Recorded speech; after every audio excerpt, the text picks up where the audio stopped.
Hello netizen, welcome to my YouTube channel, Pinchick Vlog. This is Ate Panmoy on the way to Philippines. Guess what? Kung na yan, syempre, sampa, papuntang Pilipinas Airport muna tayo, sasakay ng eroplano.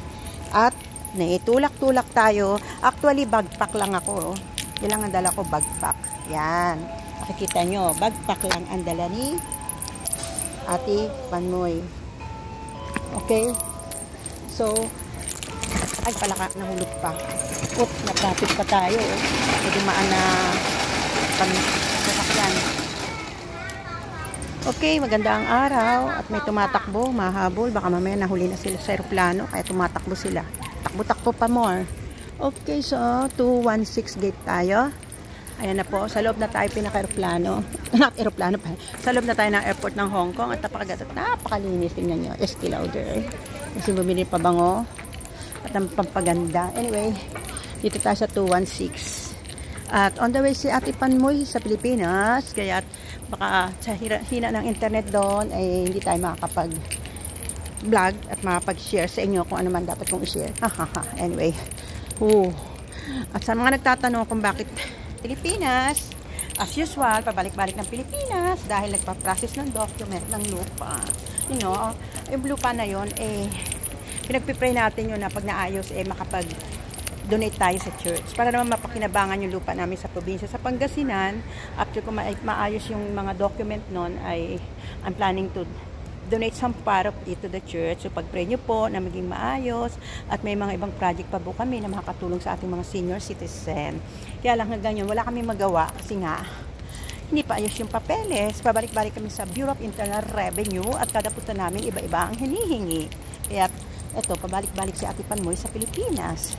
Anyway, pag natapos po ang processing ng mga documents, siyempre alam niyo yun, dapat matuto kayo kung paano mag-process ng document para hindi kayo pabalik-balik sa BIR. Make sure na kompleto na lahat at make sure, kulitin nyo yung officer kung wala nang ibang hihingin. Kasi, pagpunta nyo may hihingin, tapos pagbalik nyo next time, may iba na naman hihingin.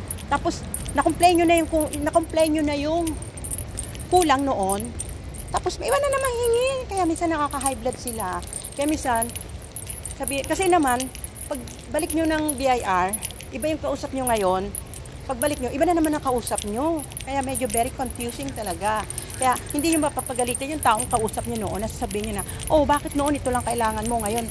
Bakit noon ito lang hinihingi nyo? Ngayon ito na naman, may ngayon na naman kayong iba, ganon. Hindi. Kasi ibang officer na naman ang makikita nyo. Kaya, ay naka. Kailangan talaga pasensya, pera, at saka talagang wisdom and prayer for the Lord. Kasi nga, hindi mahidali mag-process ng lupa. Alam niya na marami po nagtao nagpa-process ng mga lupa at alam nila yung problema niya sa BIR at saka alam din nila ang problema niya sa mga processing ng document natin sa Pilipinas. Kaya kailangan po talaga pasensya. Anyway, ba't napunta sa lupa? Dito pala tayo sa airport. So, ayan po ang airport. Nakita nyo na yan. Lagi ko yan binablog. Yan po ang airport sa Hong Kong na napakalaki at napakalinis at napakaganda. Okay, at dahil wala tayong tubig, dahil nga bawal magpasok ng tubig, kukuha muna tayo ng tubig dito. May kuha na ng tubig dito. So, make sure na lagi kayo may dala ng lagayan ng tubig para pag dating nyo sa loob ay pwede kayo mag-igib. So, mag-igib muna si Ate Panmoy ng tubig. Ayan. So, dito po tayo sa water. Ayan. May CR din dito, pero dito tayo sa tubig. So, mag-igib muna tayo.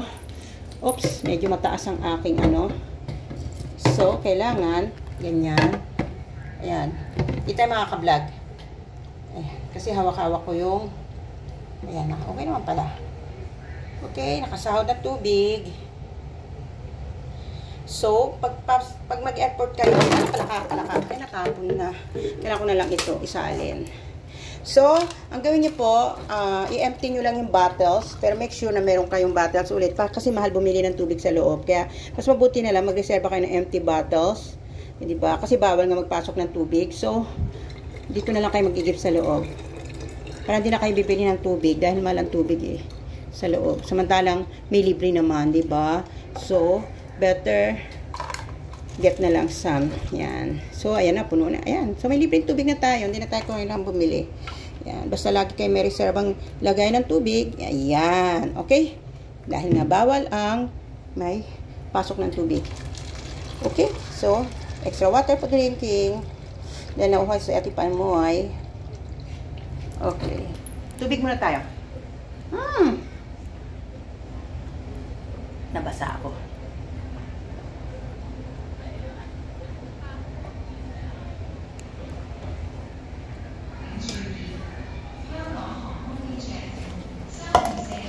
Alam niyo po, limited yung aking bagahe. Backpack lang. Ayan o, isang maliit na backpack lang. Pakita sa inyo. So talagang minimize lahat ang dala ko. Lagi akong backpackers, Hong Kong Express. Ang dala nyo lang, hindi ka pwede magdala na may trolley kasi backpack lang yung aking. Ayan, backpack lang talaga. Yan, yun lang ang aking dala. At to be wise, tuturuan ko kayo.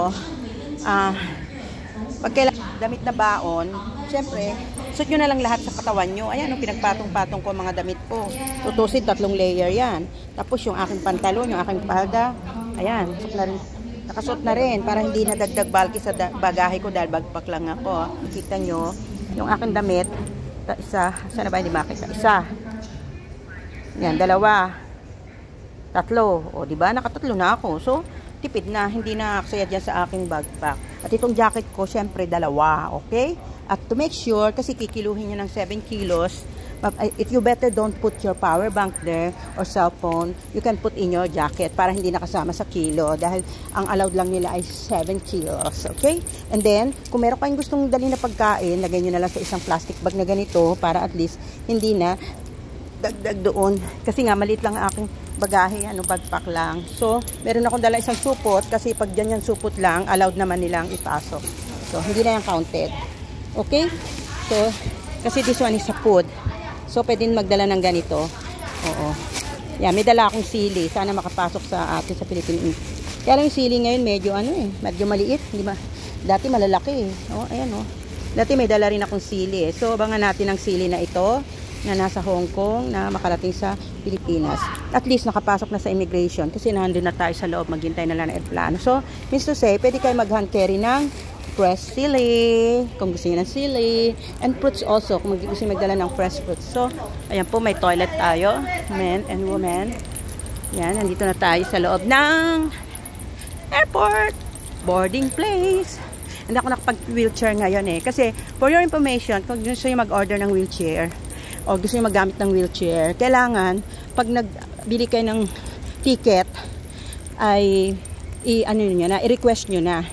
Tapos, para makita nyo kung saan, hanapin nyo daw doon sa other requirements. In other requirements, makikita nyo doon yung pag-order ng wheelchair. Kasi usually hindi ako doon nag-order online eh.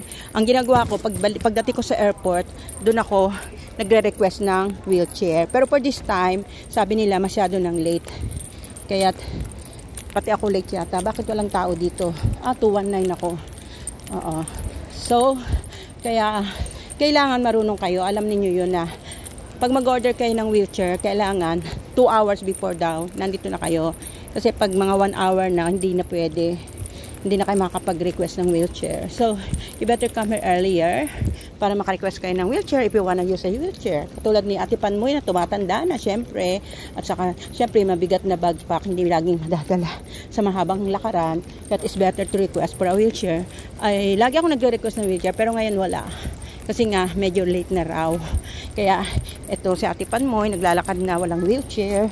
And natutunan ko na ganun nga ang gagawin. Pero pag arrive ko sa Pilipinas, may wheelchair ako. So, makakatulong din yun. Kasi malayo lang ka rin sa Pilipinas. At saka mabigat yung bag, masakit sa likod. So, ayan po. Saka, ang ano po ninyo, make sure na lahat ng document nyo, syempre dala nyo. Okay, ayan. So, ayan na po yung upuan namin. Maghintay na kami dyan. Hong Kong Express. Actually, yung ticket ko, mura lang po yun kasi nga backpack lang ako. Hindi trolley. Hindi ganyan na katulad nila. May mga trolling ganyan na. Yung akin ay talagang backpack lang. So, for the information naman, kung magkano, mga 700 Hong Kong lang po ang binayaran ko. Pabalik at papunta. Kaya nga lang, wala po akong dala kundi yan. Oo. Kundi yun. Okay? So, dito na tayo. Okay, maghintay tayo dito.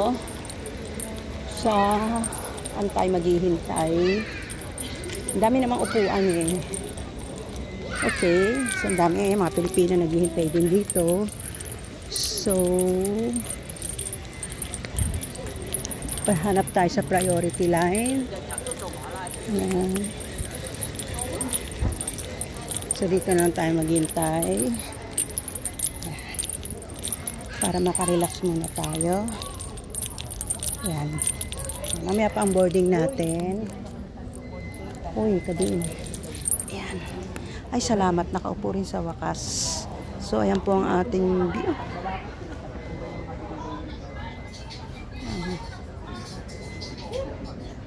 Tower.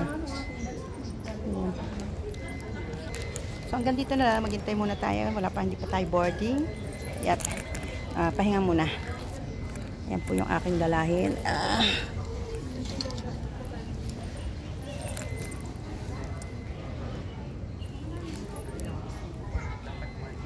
So, see you next time. At maraming kachika next time. Dito muna tayo magpahinga. Okay? Mga Pilipina natin. Maka-interview ngayon kasi syempre pagod ako. Saka parang wala muna ako sa mood makipag-chikahan ngayon dahil napagod. At medyo na-stress. Dahil nga akala ko makaka-wheelchair ako. Wala naman pala. Tapos medyo pasaway pa yung kausap ko. Medyo parang hirap na kausap. Parang pagalit magsalita. Kaya pasensya na lang si Ate Pan mo. Hindi na nagpumilit na mag-request ng wheelchair. Okay? So, wait na lang natin ang boarding natin doon. Okay, doon. Nandito lang. Always remember, be happy, be healthy, keep safe, and keep trusting the Lord. And happy lang. See you, Philippines. Bye-bye.